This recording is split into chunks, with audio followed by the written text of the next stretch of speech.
to, as both sides take their breaks, I am sure they're planning how to adapt their drafts and use the new intelligence they've gained on their opponents. Lots of new information just came out, and I'm sure they have a better idea of what to ban. I predict that Sona will continue being permanently banned. And so whichever team has to ban that champion away will be maybe at a slight draft disadvantage because that pick has been so powerful. Game 9 of our tournament overall will probably be no different.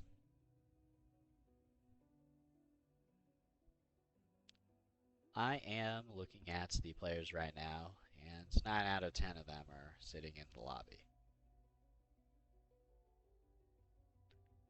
Now 10 out of 10 of them are inside the lobby, and they are getting to their places.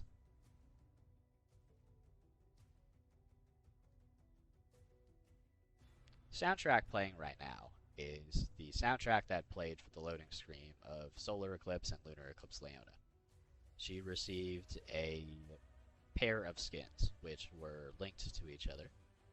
They are thematically part of the same set, and if you purchased one, you would have a discount on the other. I don't own either Leona skin, but I enjoy playing Leona from time to time. Amongst the tank supports, I prefer picking Alistar, and I enjoy playing Thresh and Blitzcrank the most. I don't know if either team will pick Leona. If a Master Yi were to get locked in, then Leona would be a good choice to lock him down with as little unpredictability as possible, thanks to her point-click stun on her Q. Last match, we saw a classic 2-tank, 3-squishy team comp. And I expect the same thing to happen for this next draft as well, as the players seem to have their preferences and their vision of the draft looks consistent throughout the whole tournament, with the same front-to-back team comp being played. And I think that team comp has led to some very exciting things. We don't really see assassins. At least for game 1, we didn't see any assassins locked in. And instead, we found mages and ADCs get lots of kills.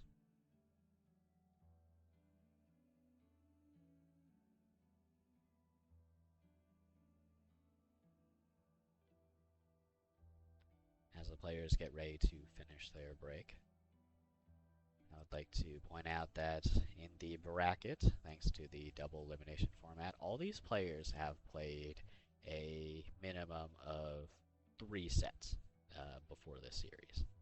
Many of them have played more than 4 or 5. And due to substitution, some have more, some have less. But all the players we see here are pretty experienced in the tournament format now. And as it stands, the NPS lead the series 1-0, and they are ready to take the series home and make this a clean exit. But I imagine the CDC have other plans, and they don't want to let this go too easily. Their job's not over yet, and as their name is the Centers for Drake Control, I don't see any Drakes remaining on ARAM. They have done their job.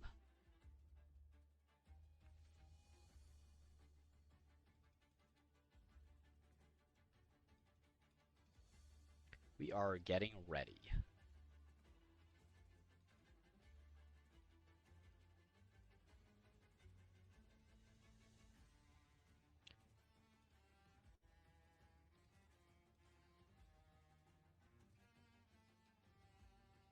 NPS lead the series 1-0.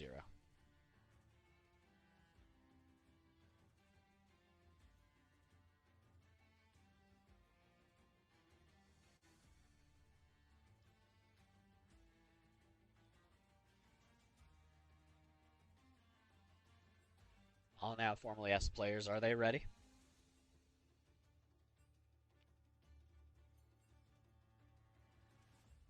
Three, 4, 5, 6, that's majority, 7,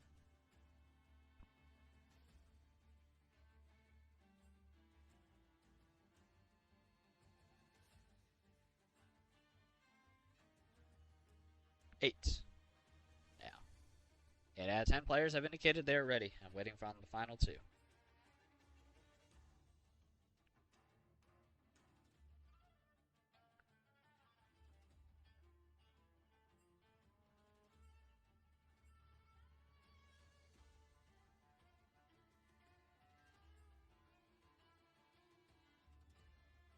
Nine out of 10 now are ready.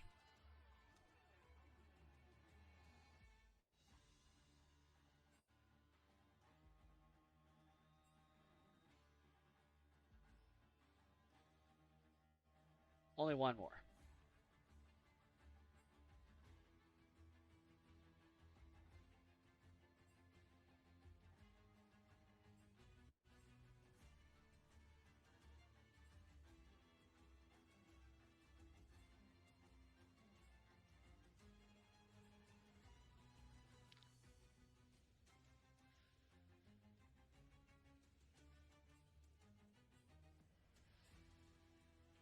We'll now start the game. We're getting into Champion Select for our second match of the series. Second game of the series, I should say. CDC, red side. NPS, blue side. NPS get the first bans. They take away Gragas, having information that Chino has been a pretty good Gragas player, specifically in last week's CDC FBI matchup. In that series, Chino gains Gragas twice, one in the loss, one in the win. And in both matches, you could clearly see that the Gragas was very effective. Now, Sona gets hovered, and I predict that this is exactly what we're seeing. She will get taken away. She continues her 100% presence rate. 9 out of 9 games now. Set, taken away, another target ban against Chino.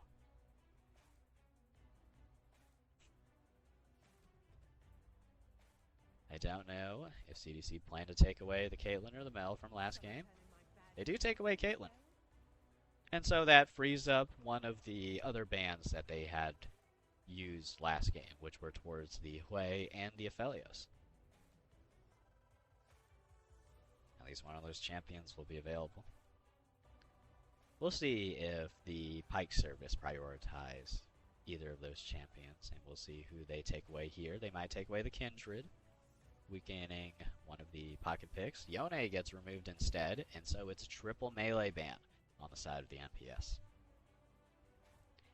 CDC will now give us our final ban for the first set of bans. So I want to know who that champion is. I'm sure you guys want to know as well. They could really ban anything here. Do they want to ban away a tank? Say they're hovering Zyra. Perhaps they found the Zyra snares and burns to be too oppressive last game, and instead they take away Sona. Sona, Seraphine, Caitlyn now banned away. 3 very squishy champions, but very impactful champions. Perhaps they didn't want to give away Sona's Encore to any Enchanter players on the Pike service. And first pick for the Pike service is Hui, having been left open. I believe this will be the first time we see Hui this tournament. He is 1 mage, 1 squishy out of the possibly 3 that NPS will draft. CDC will pick our first duo for game 2. And Syndra gets locked in again. Syndra's wave clear and damage is very strong, and so she's a viable asset to have on your team. The centers portray control and now thinking of their next pick. I wonder if they'll run back the Scion. Scion remains open. Might see similar picks from last game. Smolder instead. It's being hovered. And that's 2 carries for the side of the CDC. Given the draft preferences, we see Thresh locked in. I enjoy that pick. Thresh remains my highest mastery champion since 2019. And Thresh is pretty strong in ARAM thanks to the abundance of team fighting and killing. Thresh gains souls whenever a champion dies and randomly whenever minions die. As he picks up souls, he gains armor. Typically, this only keeps him onto par with everyone else's armor. as Thresh doesn't gain armor with levels, and his soul passive is specifically meant to balance it. Briar gets locked in. But in ARAM, thanks to the excess death that occurs on a map full of 5v5 fighting, Thresh can gain armor very quickly and stack it very high, making him distinct from Summoner's Rift Thresh. And a Briar, having been locked in as a skirmisher, I will be interested in seeing how that Briar gets played. As Scion gets locked in, the first frontliner for the side of CDC now picked. Get to the second set of bans, and CDC are thinking for their next two bans, and same with the Pike service.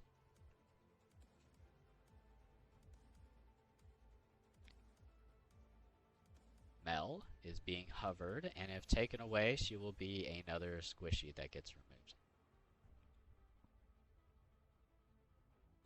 This game and last game, we will probably see a good balance of damage distributions. AD and AP seemed fairly represented on both sides last game. And so the two teams have a pretty good idea of what they want to draft, and I love that. They've spent a lot of time deliberating, and these teams are pretty familiar with who to pick in order to counter each other. And Mundo gets taken away, as perhaps he was too much of a burden last game to deal with. That is 4 melee champions banned by the Pike service, and 4 ranged by the CDC. Starting to see a pattern here. Maybe the CDC will take away another mage, or maybe an ADC this time around. Whatever the case, the CDC believe that their target pathogen of unknown identity is going to be a ranged champion, and the 5th ranged champion gets banned for them. Aurora removed, and we saw Aurora from Wanna Sprite Cranberry yesterday, which performed phenomenally as the Between Worlds caught so many members of the Froggies. And Trinamir now removed. 5 melees versus 5 ranged. They put them both together. It's pretty even, but if you looked at the exact breakdown, then one team preferred removing range, one preferred removing melees. Galio gets hovered. I believe that Galio will get piloted by the player best station Will, as they have played it in this tournament and in prior tournaments. And I'd say it'd be pretty good, especially if the Pike service want to draft more mages. It'll already be good in one. And Galio gets locked in. That makes the second frontliner picked for the CDC. And NPS lock in Senna Ornn. We're going to see another Ornn, possibly played by Crucified Evelyn. So 3 melees, 2 range on the side of NPS. CDC, will you be picking a melee or a range? Do you have 2 infinite scalers? Will you lock in a carry? It's a tough decision. Your R5 counter pick. A lot of pressure on your head.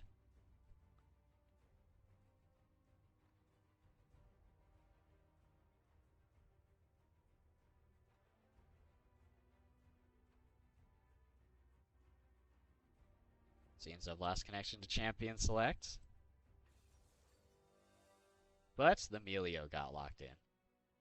I believe Melio will be pretty good into the melees that we see on the Pike service. Specifically the Briar, who is not as tanky as Thresh or Ornn, but does have a lot of lifesteal. Looking at both team comps, which team do you think has the better draft? I feel that, personally, the draft for...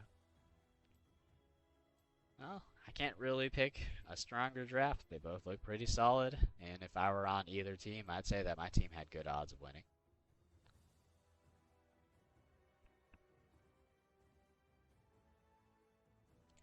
We're about to load in with the players at the same time as they do. Here are all of their skins for this match, and here are all their masteries. Commonality is that, of course, players want to pick who they're familiar with. They probably like those champions, and they probably find that their comfort and belief in the champion's strength can guide them to victory. And even in pro play, we know that pocket picks and comfort picks are extremely important when drafting. Some pros have very odd comfort picks. Some can play their comfort picks regardless of meta. And so those considerations have to come into play if you want to face those pros. For reference on who we're dealing with, today's match is between the Centers for Drake Control and the National Pike Service. These are the team's banners, and only one banner will stand at the top of the hill at the end of today.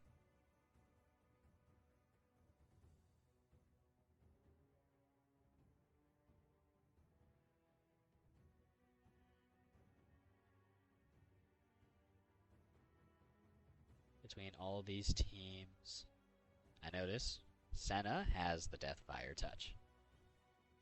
Same with Wei. Meanwhile, the other mage on the Rift, Syndra, has Dark Harvest. Senna has Enchanter-like traits, but she is also a marksman. Melio is strictly an Enchanter. And maybe the Melio was drafted in order to help protect the Smolder. Smolder this game looks like they have plenty of bodyguards. And on the Pike Services roster, Ornn, Thresh are clear frontliners. Thresh even taking Aftershock this game. And Briar is there as a skirmisher to help disrupt enemy lines, and then Hui and Senna can pick people off at long range.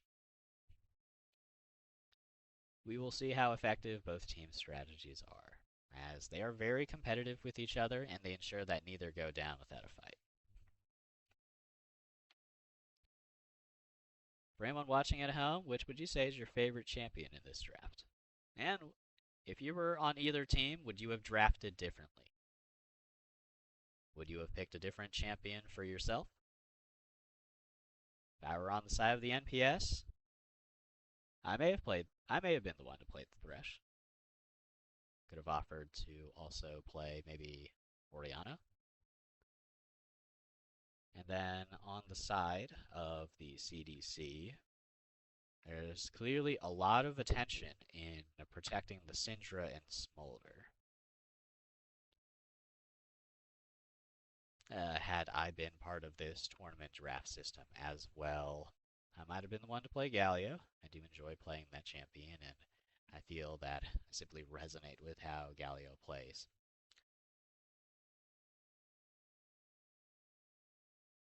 I might have locked in maybe a Janna. I don't play too many enchanters. Melio is not one of the ones that I play, but I play Sona and Janna. Could have also considered, wonder how well Renata would have worked into either team comp. I think Renata would be more deadly on the CDC's team comp, as releasing the hostile takeover onto a Senna will cause her to auto-attack her team like wild. Here we are at the start of the game. Blue side this game is the Pike Service, and red side this game is the CDC. The players are taking the Hex Gates to get to the center of lane. And minions have yet to spawn, much less crash. Looking at everyone's first items, there are 3 Guardians item purchases on the CDC side. Snowball has been landed by Galio, who's looking for some early engage, and Briar shouts 2 people into the wall as she then gets multiple people in danger on the side of the CDC, and Briar's not done yet as she goes berserk and looks for more with Scion slamming the ground, and first blood goes over to Smolder in all of that fighting. Moonwoven Prince picks up another kill, and so the first kills on both sides are picked up by the ADCs. Moonwoven Prince gets a double kill now, ensuring that Smolder doesn't live, with the kill going over to the Melio. And now the first kills have already come out 1 minute into the game. Both teams very bloodthirsty as always, and the 2 mages are scrapping with each other. And Lune gets a Dark Harvest proc onto the way. Neither team has given up the idea of fighting, and Crucified Evelyn gets thrown into the air, and Angel Crafts takes damage, with Chino taking even more damage, and the taunt comes out from Galio, who forces the flash out of the Thresh, and Cranberry walks away, but isn't very safe right now. Multiple people get rooted by Senna, and Moonwoven Prince claims another kill on this map, as Drunk Cat has to retreat as a low-health enchanter, surrounded by lots of snipers on the enemy team. We might not get many minutes this game where all 10 players are up and alive. There is way too much fighting, and we are seeing a bloodbath already. 8 kills in 2 minutes, 4 kills a minute. And so they're basically acing each other every minute. 2 snowballs land, and the 2 champions take the snowballs as the shout from Briar keeps them safe, but Angel Crafts is not very safe, and the kill goes over to Chino. Briar leaps in and gets some damage and snaps out of the Berserk as Micah and Briar are both low, and Cranberry is life-stealing and actually gets a kill back as Crucified Evelyn helps to claim that kill, and Senna has to flash away, taking a lot of damage in the meantime, and the soccer ball kick from Emilio does a little bit of damage, support v support. The snowball is very tempting, and Chino takes the snowball, transforming into a zombified Scion, and Cranberry wants to get some action on their own, running in 1v3 and running out to safety. The champions' items are coming in, and the first completed item of the match has been finished, with Ornn building the Winter's Approach, stacking mana and HP this game. No other player has yet finished their first completed item. Ornn and Senna remain the champions with most kills on NPS. Death Sentence lands onto Best Asian Will, but the hero's entrance buffered, and now Angel Crafts is in danger as the Hui is doing a lot of damage, burning down the Smolder finally, but the Hui gets defeated, and Drunk Cat picks up that kill. Cranberry is looking for someone vulnerable to walk forward, but the certain death doesn't kill anyone, and the Senna ult snipes 2 people and gets a double kill on to Prince's Senna. And now Chino waiting for the reinforcement from Smolder to arrive, and Smolder sneezes a fireball and is looking to snack more this game, having 43 stacks so far at 4 minutes and 13 seconds. Smolder at 125 stacks gains an AoE fireball on Q. Smolder at 225 stacks gains an execute, and that is when he is most famous for. That execute threshold also infinitely stacks, and his Q damage is very powerful, especially at that stage of the game where he's likely to have 3 items or even more. Senna's looking to grab some more souls and snatches the soul that was on the ground, and also Qs the enemy, getting some bonus damage off. The Dawning Shadow has a very long cooldown as it is a global ultimate. Briar snaps in to engage on the frontliners, and the hero's entrance comes out and knocks Thresh airborne as he is taken out by the Winds of War from the Galio. And Chino is deep into the enemy team. He takes the snowball, he takes the fight, he takes the risk, but he falls in the end. And Smolder's mom sweeps the area and burns down the Briar to a crisp. And Best Asian Will claims a kill onto the Ornn, and the mages fight between each other. And Senna gets a pretty good catch with that Q. Cozy Campfire, Senna in danger now thanks to the Scatter of the Weak, and 2 people, 3 people have to flash, 4 people have to flash, and Demon Lord Micah ensures that Syndra finally falls, and the exhaust comes out from Thresh. Micah looks for more damage, and the death sentence is reeled up, and no kill occurs so far. Chino leaps in with the Scion, but has to flash out of his own engage, and Scion needs to retreat to safety, where the rear health relic will ensure he gets more health back into his health bar. Snowball is tossed out by Galio, but the giant statue doesn't hit anyone with that piece of precipitation. And now the 2 teams are grouped together 5v5, looking for more bloodshed in this game. And 2 people get hit, the Winds of War land. Sprite Cranberry takes damage, the Breath of Life comes out in order to be more restoration. Call of the Forge God hits 1, and Ornn gets another kill for himself. 4 kills on Ornn, 5 kills on Senna. On the side of the CDC, we see 4 kills on Ornn and 4 kills on Smolder. the front health relic for the CDC will get nabbed away by the Pike Service. And the Pike Service are looking to do extra damage as they push forward and have successfully shoved and poked out the Syndra even more.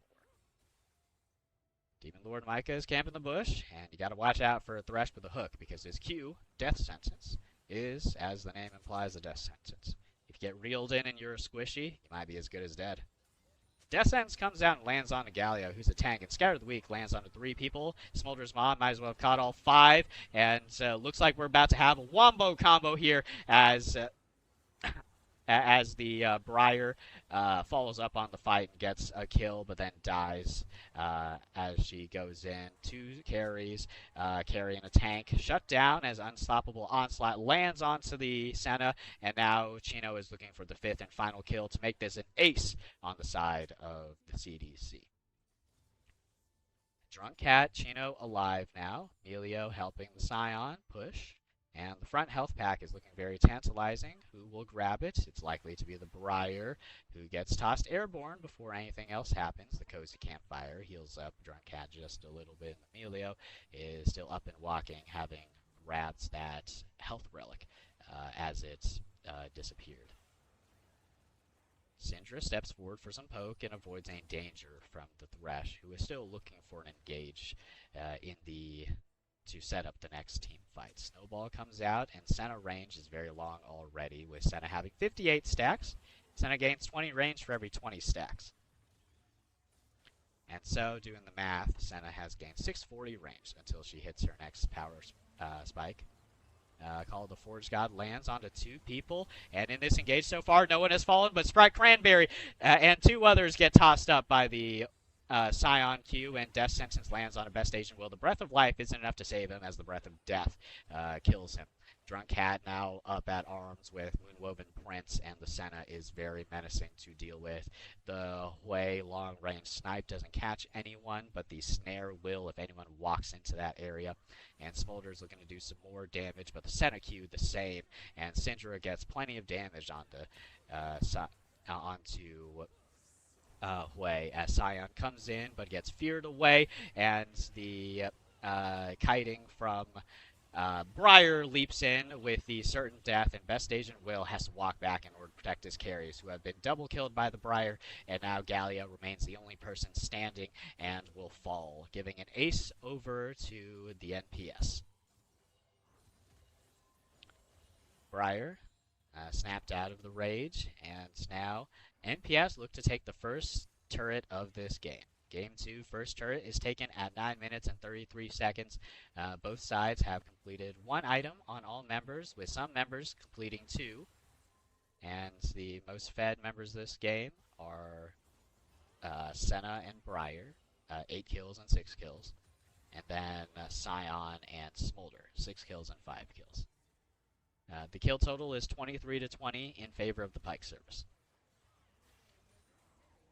Big engage comes on, and Unstoppable Onslaught lands straight onto the Hui's face as Lune catches Angel Crafts with the Syndra spells, and now people are going in. The Briar's proving to be very disruptive as she runs forward and eventually dies under the turret, but without causing lots of damage in return.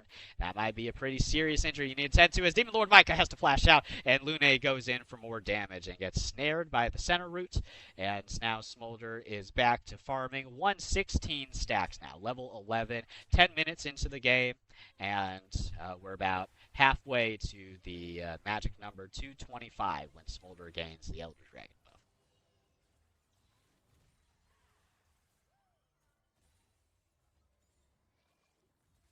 Both teams now in a bit of a pause as we wait for the next engage, which is happening right now. Cranberry throws out the Briar stun and shouts in order to snap out of it. 2 people get hit by the Ornn ultimate, and Moonwoven Prince skillfully dodges towards the wall to avoid this Scion Q, Thresh, and Thresh lands the flay onto multiple members, and the hero's entrance is disrupted as Galio dies before the jump can be completed, and Drunk Cat is running for the hills but falls as Chino claims a kill thanks to the turret onto the Briar, who dove in super deep this time, and Ornn, with the Bella's Breath, burns the Scion and ensures that the clap takes him down for another ace for the Pike Service. And now this turret is likely to fall as well, thanks to the high damage being levied by the Pike Service. They will take turret number 2, maybe, as they're forced to run away, and Syndra is poking down that Senna, who gets taunted by the Galio and is still caught, with Hui catching 2 members of his own. And Galio goes in very deep. The Scatter of the Weak catches multiple people, and the Snowball makes sure that Briar doesn't miss out on any of the action. The Death Sentence lands onto Syndra. The Hui Snare catches Lune, and now the Thresh throws out a Death Sentence and lands it onto the Melio, and Drunk Cat falls, leaving only 2 members of the CDC defend against all 5 of NPS, who are still alive. And now Smolder, one of your main carries, is very low HP, less than 200 in fact. So one auto attack from one of the carries might be enough to take down that Smolder. Inhibitor gets sieged at 12 minutes into the game, and this is a very fast game compared to what we saw last time. Moonwoven Prince now, possibly looking to execute, and gives the kill over to the Scion, who now charges in with Unstoppable Onslaught, but stopped immediately by Demon Lord Micah's Thresh. Happy to tank that on behalf of the team, and Hui gets a snare and throws out some burns, which burns down Chino quite well. The Certain Death lands onto the Syndra, having slipped through the Scion, and now the Furious Briar is roaming and reaving and cleaving through that team.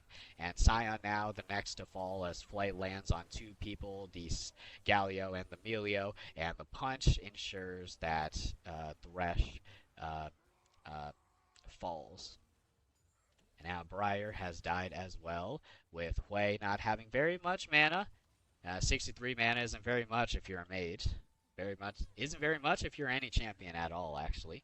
And both teams are looking to regroup and think about how they should proceed this game. As a pause comes out, instated by one of the players themselves, and we will see what is going on.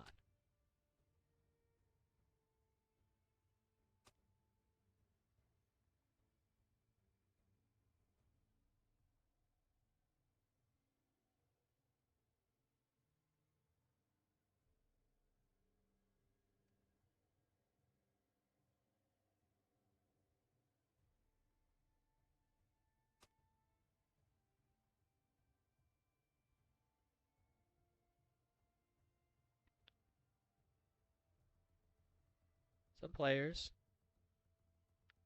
have to attend to business, and so until they're done, the series will be put to a pause. And during this pause, I'd like to thank everyone for tuning into the stream, and I'd like to thank the players for waging this very bloodthirsty series for us to watch at home. They're very exciting, and these players definitely don't know when to quit.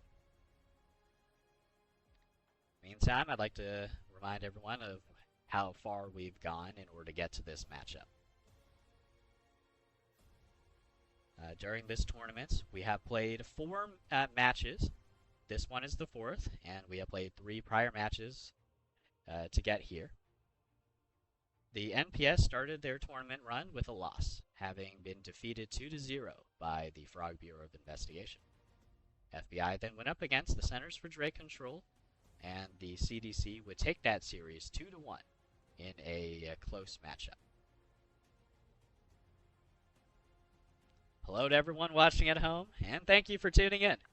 It's a pretty intense series, and the match has not been unpaused. We're on Game 2, and NPS lead the series 1-0. Currently, they look to close out the series 2-0 in dominating fashion in Game 2. Today's match is brought to you by these 2 teams. CDC, Centers for Drake Control and Smite Prevention, and NPS, National Pike Service. These are their team logos, and I drew these logos myself. You guys may see where I drew the inspirations from, and I believe the players have received these logos positively, and I hope that our audience at home receives them well as well.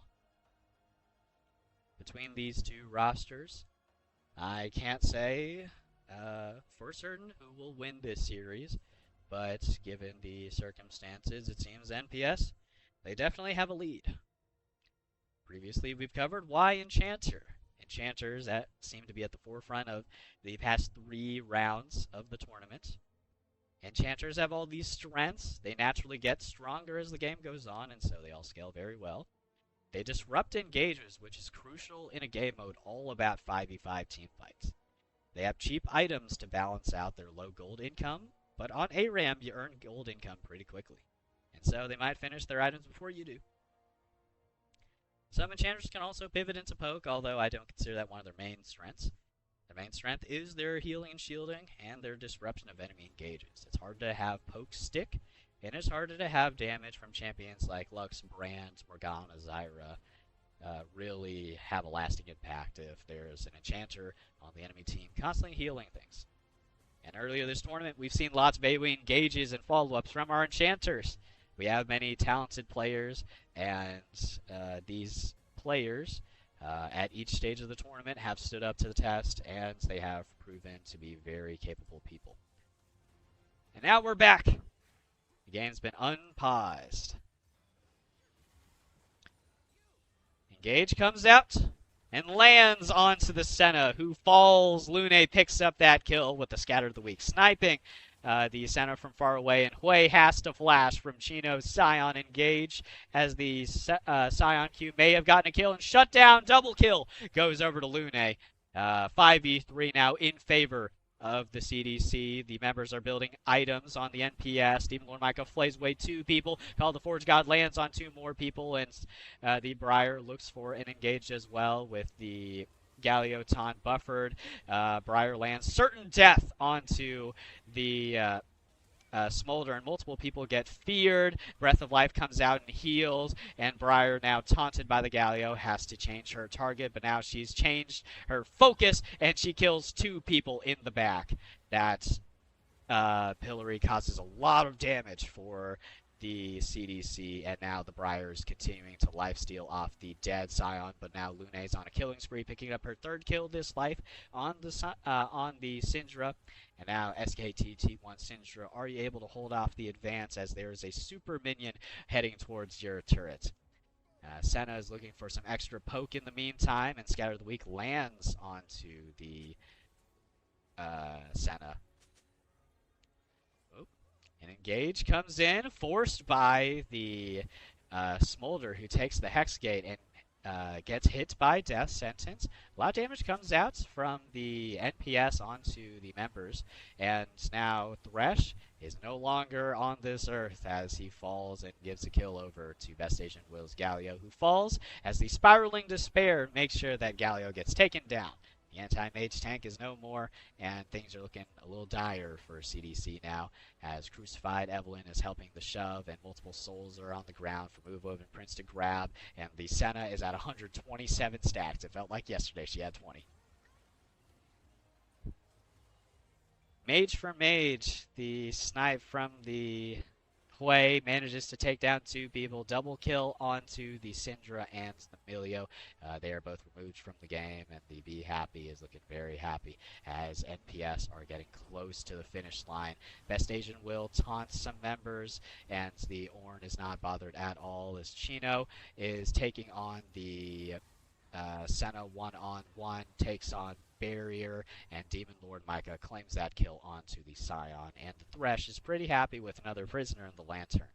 And now Galio, your Justice Punch, your Winds of War, your Hero's Entrance will need to be used in order to protect these last 2 turrets. Cozy Campfire heals the Galio, the Inhibitor respawns to give some respite for the centers, and now Shutdown on the way comes through, and the Briar is still very angry, and the Hero's Entrance is used defensively, making sure Galio stands for a little bit longer in order to get through this fight. And Smolder is back in action with 172 stacks, about 53 more until Smolder gains the Execute. And the CDC hold on, fighting for dear life as the outbreak seems too much to handle. Senna now has an upgraded Infinity Edge, which in times past may have been called Molten Edge. Worn upgrades no longer have special items now, they're simply called Masterwork items. And Briar has completed 3 items in a fully stacked Gluttonous Greaves. One of the new boots this season. Death Sentence lands, and Flay lands onto 4 people. And now Galio goes in. Scion goes in deep, and Galio gets hooked. The Thresh is moving forward, and the advance is too much, and Demon Lord Michael holds off the ranks of the CDC. And Chino tries to get the best as he can, but the Scion can't get enough, and the Spiraling Despair and the Call of the Forge God land onto Galio, and the statue is no more. Scatter the Weak lands on multiple people. The Citra E stuns a couple, and the Briar is burning, but the snipe lands onto Melio. And we may be seeing the CDC's final moments this tournament as the barrier comes through and the Syndra ult lands. Smolder will need to defend against all of these people by themselves, but not anymore as the unstoppable onslaught lands onto one person, and 4 people are currently hitting the Nexus of the CDC, and the Nexus is going to fall in 3, 2, 1. NPS take the series 2-0. Congratulations to them. They're the grand champions of the final tournament in Viving Kingdom's history. Massive plays from both teams, and now we have a new winner crowned. NPS, thank you for your service. CDC, thank you for your service. We now have a new champion in town. Their letters are N, P, and S. 2-0. They take the series. We'll now go on to a short break and give everyone some time to rest and gather their thoughts. I'm sure even for the winners and especially for the losers, it must have been a tough series to watch. Or it must have been a tough series to play through. For us viewers at home, we got a pretty exciting series, and neither roster wanted to give up on their mission to blow up the enemy Nexus. So while we wait, we'll give the players some time to think and time to rest up.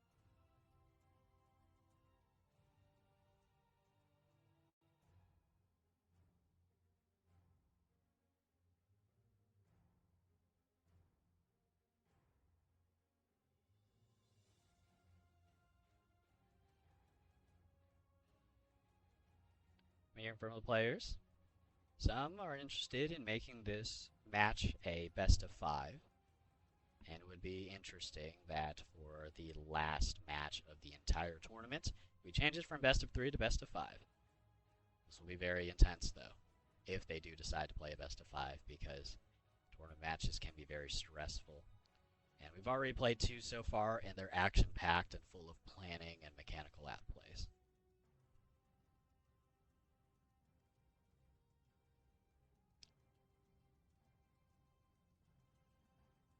So, unless it is absolutely unanimous, it's going to be a best of 3, and we have our champion.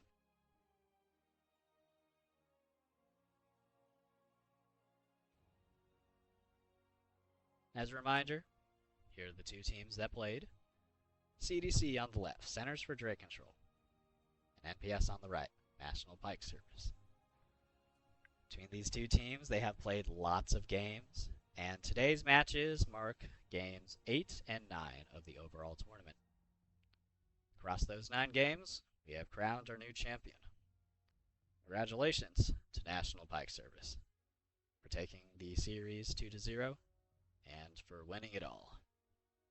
I'll now interview the winners first, and the second place team are still around. Then we shall speak with them in just a little bit. Hello, everyone. Yeah, hello. Congratulations on winning the tournament 2-0. How do you guys feel right now? Kenny that Yeah. $5. I'm just kidding. We ate.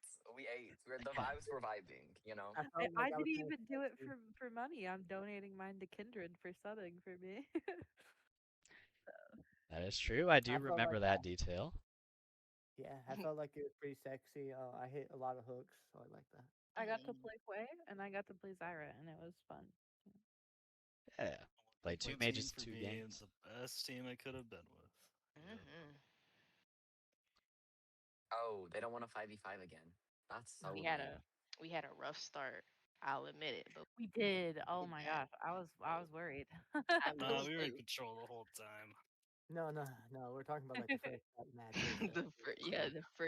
the first two matches we played, terrible.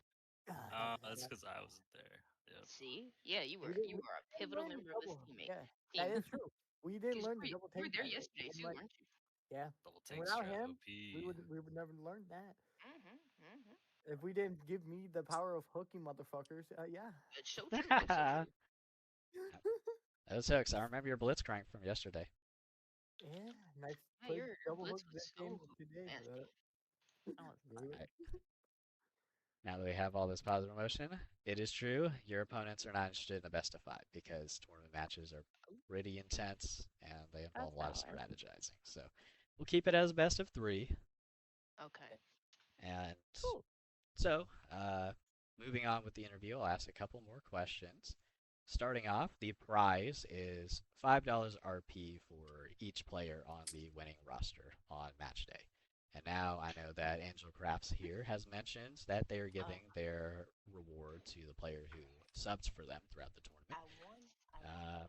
Aside from that situation, are you guys looking to use the $5 of RP to save up for anything? I'm gonna get the battle pass. Battle Nice. Pass. Right. I'm probably gonna do the same. Yeah. Okay. Are you guys interested in the Shaco skin? Nah. I'm probably gonna save it for a different battle pass. I just want it for a battle pass. Oh, this battle pass is LeBlanc. Oh, I see now. I'm We probably changed the gonna battle buy pass recently. a Soraka Chroma.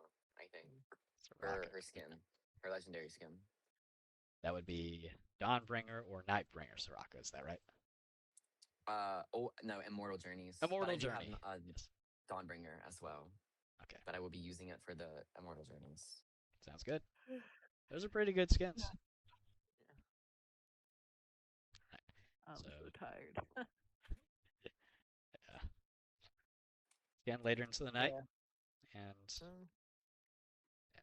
for my next question, what would you guys say went well in draft? I like to put a lot of emphasis in draft when it comes to an ARAM format because I feel that draft is such a major part of the game that I'd like to ask about it now. What went well with draft? I think we comprehended like from the first game yesterday that double tank works very well as it keeps us from not dying immediately, and then having hybrid damage and a very good AP damage and very good AD damage helps. And then someone to like fill that spot as either additional like peel or more damage. Like in Yeah, the first step game, ban was really important for the two tanks Yeah. because I don't want them Yeah. chucking them into us. that do. Yep. And yeah, we also learned from the first elimination match. They taught us to, actually know who we're playing against and to ban the good players, like banning Dragon. Yep.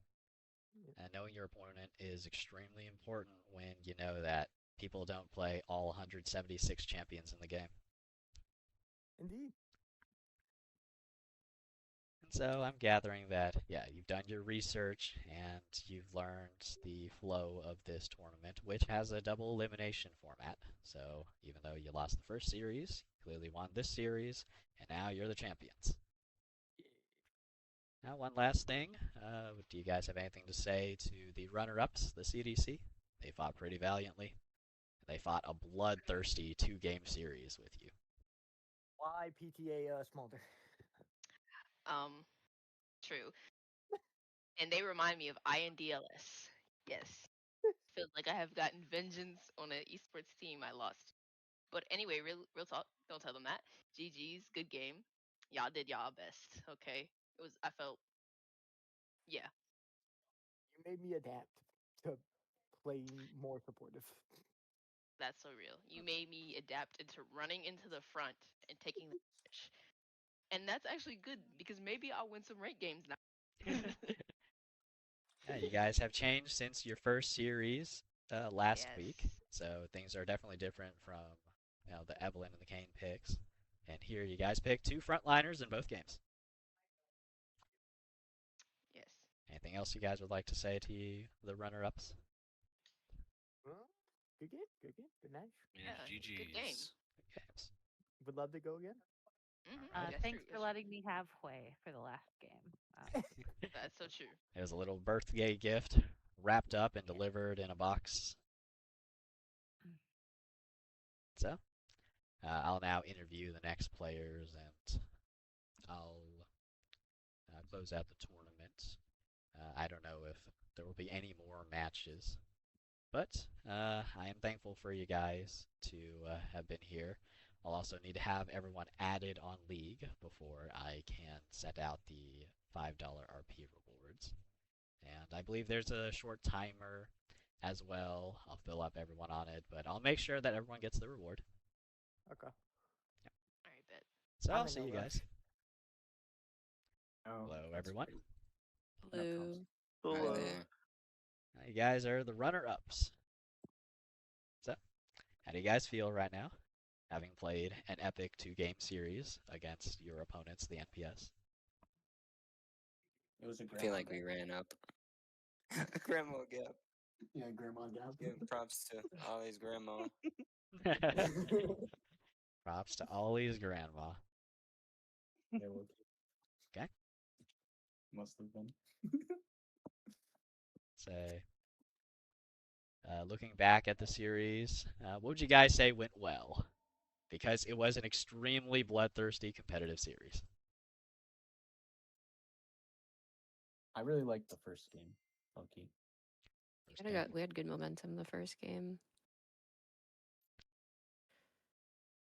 First game. Of the series of the set that we just played. Isn't that the same thing? Am I bugging? We only played 2 games. I mean, Oh. the whole tournament. Oh wait, oh sorry, my bad. My bad. Oh. Yeah. Yeah. Of the series we just played, I liked the first game. I thought it was extremely competitive, personally. First game did feel more competitive as you guys managed to destroy their inhibitor that game.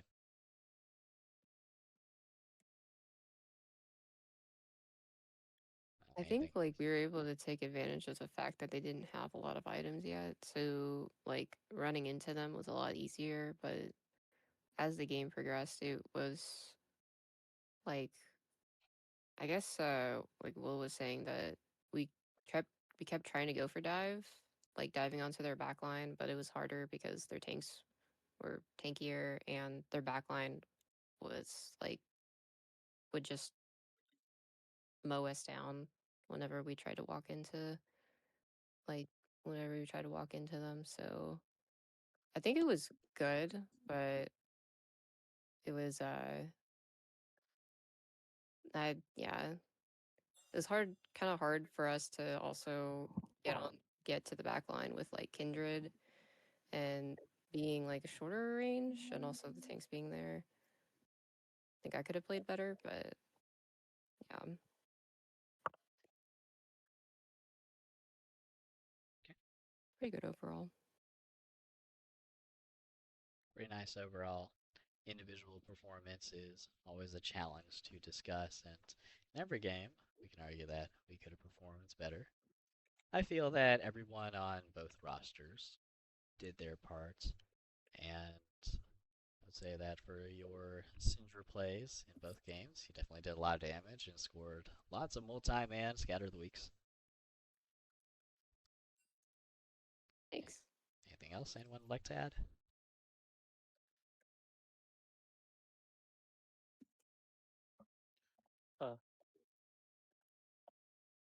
I had fun. Thank you. It was fun. Right. This is your last tourney that you're hosting. Yep, this is my last tourney overall. So after this, I'll be focused on other activities, and I won't be hosting any more League of Legends tournaments. if there were another tournament in our community, someone else will have to take the reins. But for me, I will have to pack up my bags and carry all of the assets I have with me, unless someone wants to use my Scream assets. But in any case, aside from that, if you could go back in time and do anything differently, would there be anything you change? Or I'd game play 2 Kindred draft. again. I tell everybody that I play Phil, and then I always just lock in Ash. Right. Yeah, that's what I do differently. I wouldn't mind that. So maybe drafting I'm gonna- differently, playing differently. Let's say we accelerated last game a little bit more and we got Smolder to 225 stacks. Do you guys think that would have changed the outcome? Yes. I think so, yeah. Yeah, we did not have a lot of damage early. Sadly, our team our team doesn't come online until like 30 minutes, so it's a little rough. Yeah. I think if we drafted it a little bit differently, we might have been able to like Yeah. stall out the game a little bit. I think, like, to be honest, I think my pick was like really bad. Gallia? Yeah. Yeah. I didn't know what to draft into their comp because I kind of got banned out. They did ban 5 melee champions and several were targeted towards you. I noticed that you guys banned 5 range champs, they banned 5 melees. And then I'm guessing those 5 champions come together and hold hands at the end. I should pick Jax. Should have picked Jax. Been interesting. You should have. Oh, that would have been crazy. I would definitely rooted for you. That is my main after all. You know, you're supposed to be unbiased. I am supposed to be unbiased, yes. Now, let's suppose that... I'll ask a hypothetical question this time around. Let's say that the devs get crazy with the ARAM map and they decide to add a dragon to the center of the map. As the centers for Drake control, how would you guys approach a Drake team fight?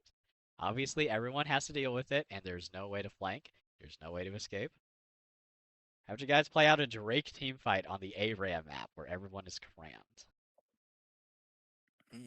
Like an Elder Drake? Yeah, let's say Elder Dragon spawns. The massive gray dragon descends from the heavens and perches in Koshin's Crossing. How would you guys approach that?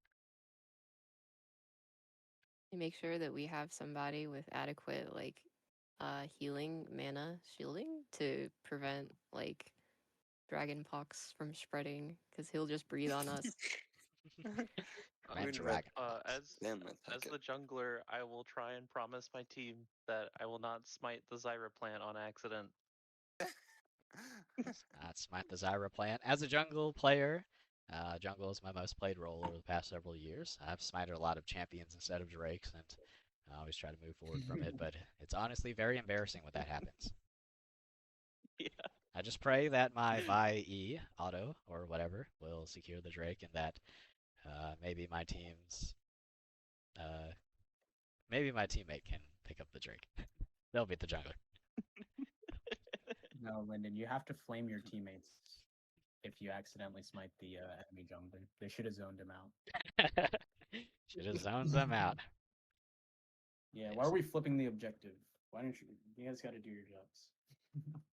Anyways, that will be my second to last question. I'd like to ask one more question, and that would be, what would be the most powerful champion in ARAM, just in general? Like, say you're queuing up for ARAM, or maybe ARAM Mayhem, and you get randomly drafted a set of 10 champions. Who would be the most broken champion you could get? I think Brand would be a strong pick. Yeah, there's a lot of good options. Brand is pretty good. It does a lot of AoE, percent health, burn. His passive reapplies both the Entries and Blackfire Torch, and it's basically impossible to dodge all of his spells. Maybe Samira, depends on this. Samira? You have a reset champion. Oh, right. I think Aesol is low key. Aurelian Soul. Aurelion Soul's Yeah. pretty good. But I think it's Scion, but that's just my opinion. I think if it's Because he could stack his heart steals even after death. So Scion, according to at least some stats websites, is the highest win rate ARAM champ at the moment. I believe his win rate's around 54%. yeah. But if we're talking personal opinion, it's probably Jin. I like Jin. He's pretty Jin. strong. Yeah. I do enjoy seeing Jin gameplay, and I know you piloted Jin a couple times this tournament. I did. Any other thoughts on who the most broken ARAM champ is?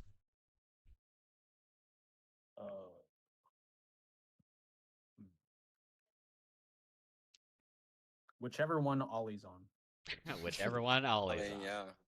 Your opponent, Yeah. Moonwoven Prince, locked in Caitlyn and Senna this game. So 2 ADCs, one of which has Enchanterish properties.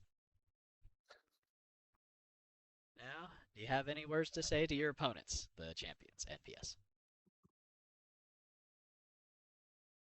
It felt good to lose to them twice. Yeah.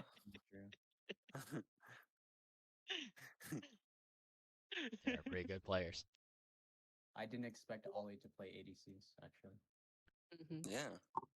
I mean, It it definitely was a confused. pretty good pocket pick.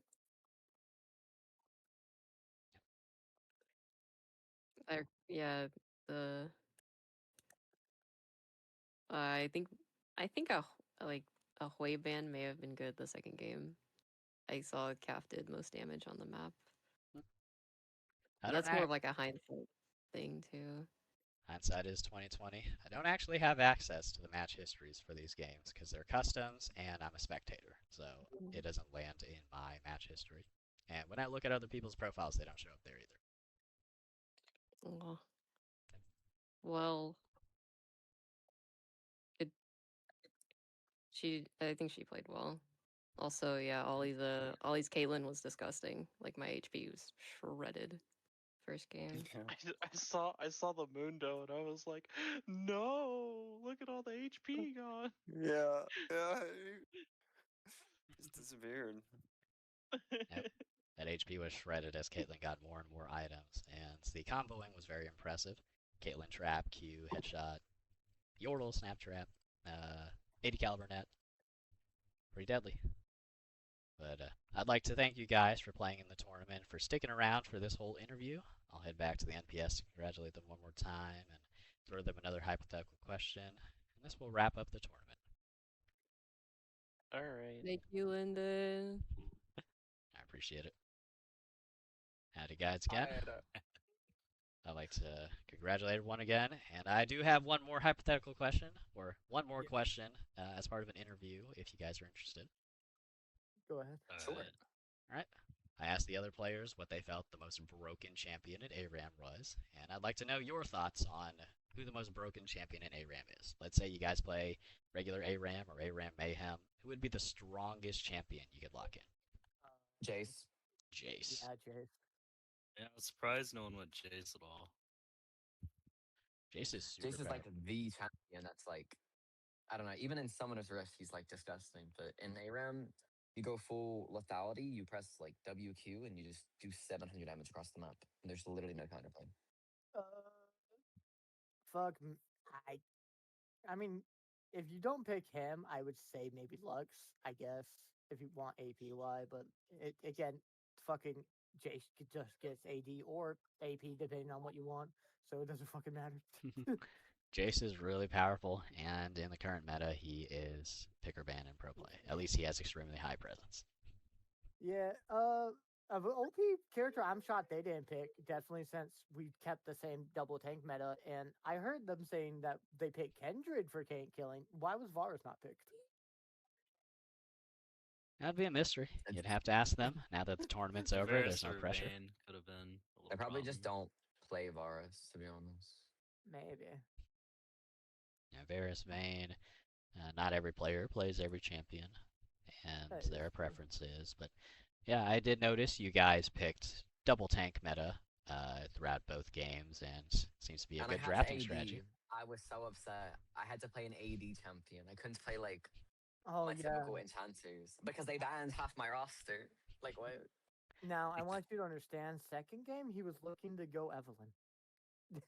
Yeah, but then I like Galio, and I just can't do that. And I would have hard carried the game as Evelyn. Like, don't even play with me. Like, you're acting like I wouldn't have carried. Like, don't play with me. An Evelyn Like, pick. what are they gonna do to me? I'm just gonna press QE ults in 2 Yeah. seconds and kill them.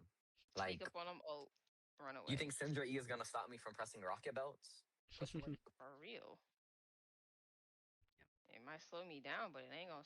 Yeah, so the reason why I was at least fine with going for a best of 5 is I have white girl music busting, and everyone He in was this ready, team bro. is delusional, and not, I don't think we had team comps. I'm gonna be real. We didn't. We just. We just We had had. ideas of what we wanted to do. Yeah, it was double And we tank, just and that was played. it.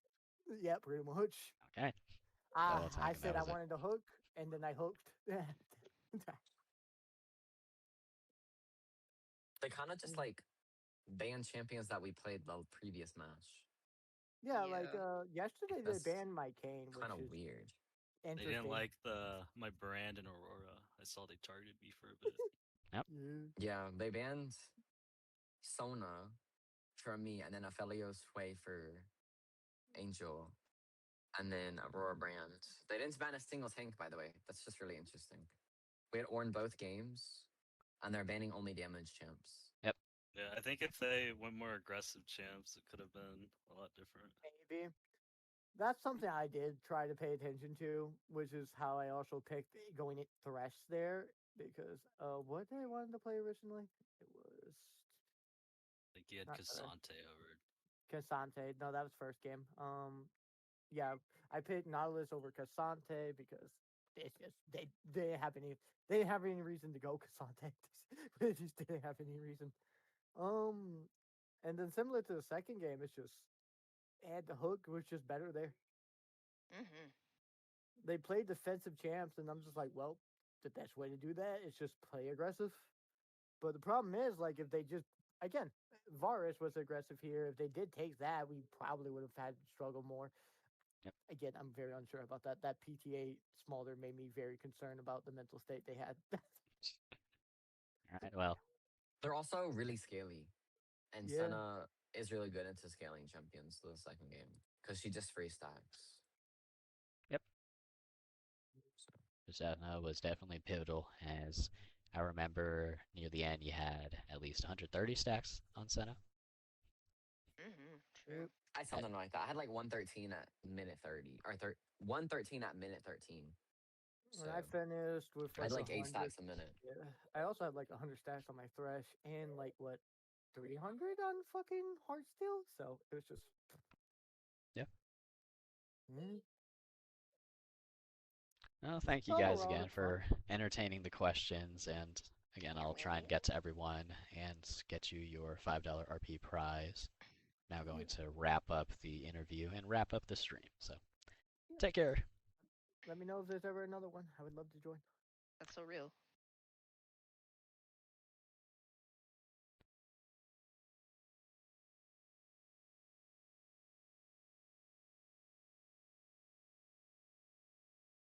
And so thus ends the last series of the last tournament that I will be hosting. Our community, Vibin Kingdom, has hosted multiple tournaments, and this one will be the last that I run. Today, we watched Match 4 Grand Finals of our ARAM tournament. We witnessed the CDC go up against the NPS, Centers for Drug Control, and National Pike Service drafted similarly both games. 2 tanks, 3 carries. Or rather, 2 tanks, 3 squishies.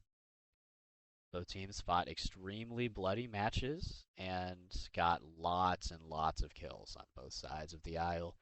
Ultimately, the Pike Service prevailed, and they won the series 2-0. They are the champions of our final tournament, and I'd like to once again congratulate them for all their hard work and for their persistence.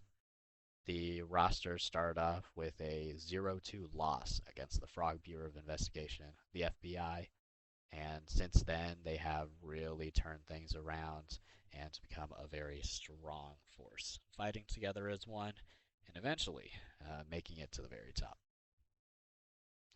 Is their banner that we will see conclude this tournament. And I'd like to thank everyone for watching this series as we bring the tournament to its fateful conclusion. Thank you, everyone at home. I was happy to stream this tournament. I organized the players together for our double elimination bracket, and I communicated with them and encouraged them throughout the way. And here we are at the very end.